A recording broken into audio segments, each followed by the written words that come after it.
Hello and welcome to Wrestler Spotlight. On this episode, I will be talking about the late great Mexican luchador, Abismo Negro. Before becoming Abismo Negro, he would wrestle under the name Winners, a technico in AAA. He would work under that gimmick until 1996 when he would lose his mask at Triple Mania 3C versus Super Calo. In January of 1997, Abismo Negro was born. As part of his new gimmick would be his flamethrower, which was done with a lighter and aerosol spray.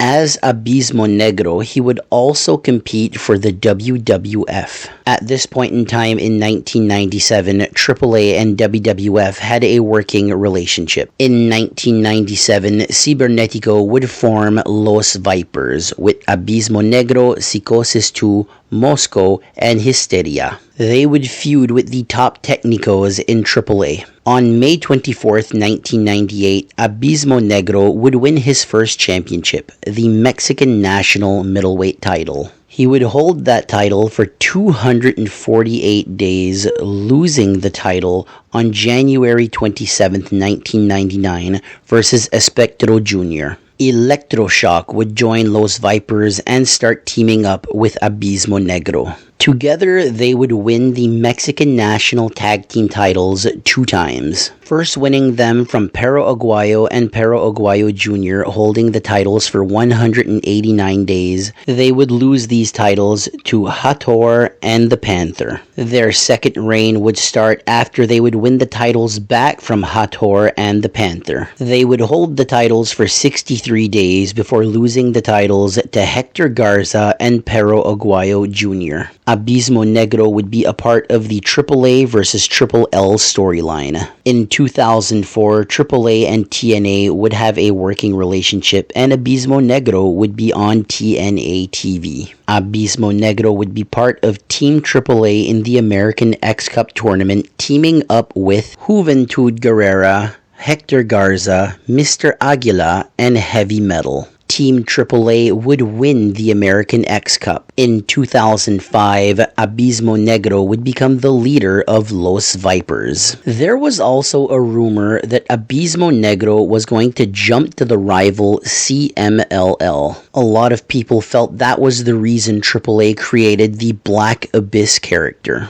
Black Abyss had the same mask and similar wrestling style as Abismo Negro. Abismo Negro would never leave AAA for CMLL. He would stay with AAA until 2009. On March 22, 2009, Abismo Negro was found dead at a river near the town of El Rosario, Sinaloa. He had been on a bus going to Mexico City. According to the bus driver, Abismo Negro had a panic attack and begged him to let him off the bus, and then he took off into the woods. A text message sent to his wife confirmed that he was lost. A search party was formed, but by the time they found him, he was dead. His cause of death was drowning. He was only 37 years old. On September 27, 2011, AAA would announce the start of a competition to find a brand new Abismo Negro. In the end, no one was chosen to take over the Abismo Negro character. In 2019, AAA would bring back the character with Abismo Negro Jr.